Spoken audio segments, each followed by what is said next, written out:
what's up guys? Minta maaf dah lambat sikit. Tadi ada meeting PIBG, ramai mak ayah bising, anak-anak stres. Lepas tu dia salahkan aku. Manalah aku tahu anak dia orang yang perangai cari gaduh dengan aku. Nak macam mana? Okay, tak apa. Hari ni kita nak buat Indian food, iaitu vade. Sangatlah sedap, my favourite. Okay, first korang ambil kacang dal basuh yang direndamkan dalam air 1 malam. So kalau korang rendam waktu sahur, waktu buka tu dah boleh gunalah. Macam ni rupa dia bila dah kembang cantik elok macam ni lah. So korang ambil 3 cawan kacang dal yang dah direndam tadi tu, and then kita kisarkan.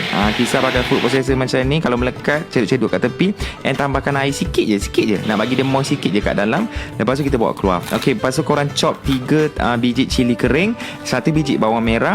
Ni rupa kacang dal yang kita dah blend tadi tu lah.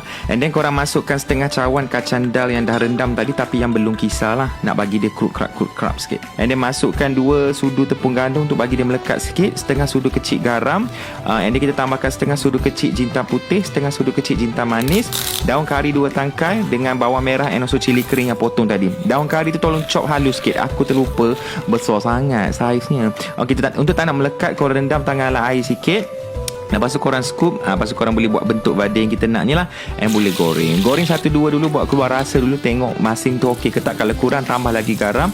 And baru kita goreng selebihnya lah. And kita akan dapat vade yang golden brown, cantik, hello, crispy.